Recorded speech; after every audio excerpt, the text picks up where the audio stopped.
lang po sa inyo mga kursunado, pwede po natin gawin itong building materials. Ang materials po mga kabakard, pwede po ito. Tingnan nyo po yung paa niya, ang laba. Tsaka yung legs niya, sakto lang. Tingnan nyo po yung legs niya. Yung paa niya, ang haba ng paa. Yung legs, sakto lang yung legs. Kung hindi lang po sana ito nagka-problema noong April 2, baka isa rin po ito sa mga naisabay doon sa nilaban natin.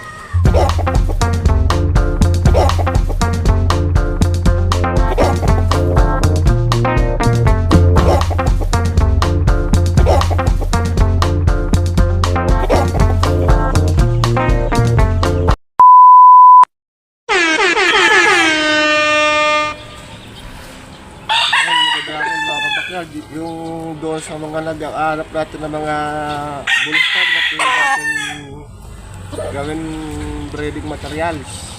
Ito po mga kabakard, pwede po ito. Saktong-sakto lang po yung size niya. Guwapo. Yellow legs mga kabakard. Meron lang po counting issue po ito, yung pakpak niya. Ito po yung issue niya mga kabakard. Ayan mga kabakard, tingnan nyo yung pakpak niya.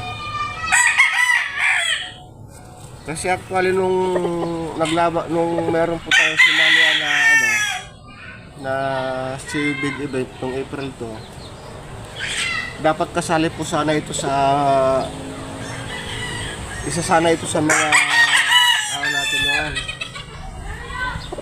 Kasali po ito doon sa ating ilalaban sa April 2.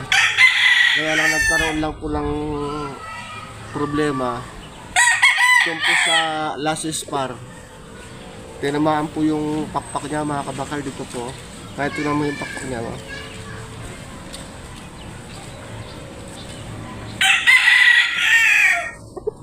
Halos pa lang po ito, 1 year pa lang po ngayon April 11. Noong April 11 po, nag 1 year na po ito.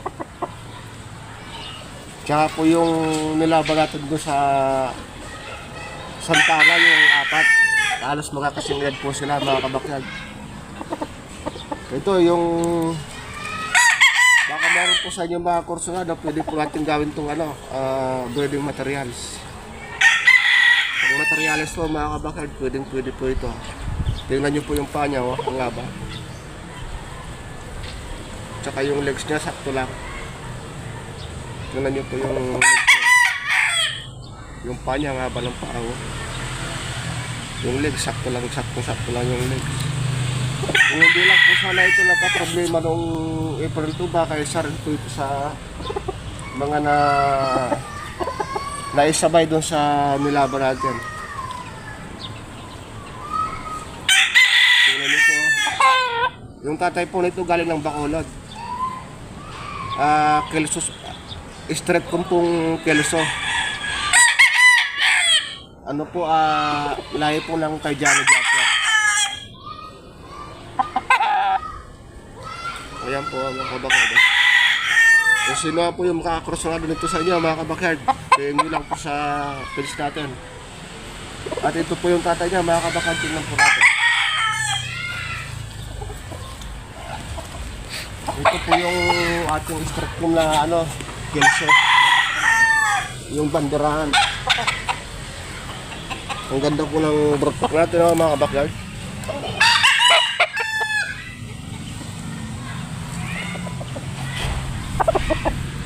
Tingnan nyo po yung broadpack natin mga kabakard. Ang ganda ng tatay niya,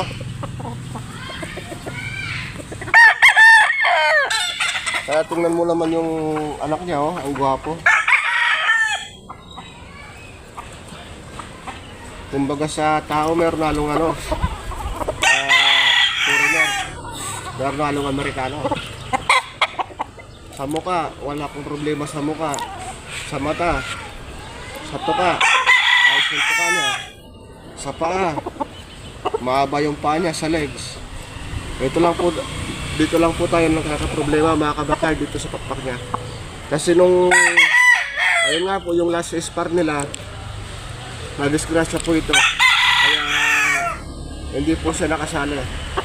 Tingnan nyo po yung banded nito mga kabakyard. Double lakawing ba po siyang salpukan. Yung isa po, natin yan, personal wheel bump po natin to. Itong kulay blue. Yung RKT backyard. Tapos ito po yung sinalihan natin ng April to. Yung salpukan. Ayun, maraming salamat mga kabakard. Baka meron po sa inyong makakursungalan nito. Tingnan nyo po agad yung natin, fix natin. Murang alaga lang po ito mga kabakard. Abot kaya lang po yung presyo nito. Para sa ganon, makapag-umpisa na rin po kayo mga kabakyard. At tayo po pala muli nagpapasalamat kay Sir Melbert Flores doon sa hairbox sa atin mga kabakyard. Tingnan nyo po yung mukha niya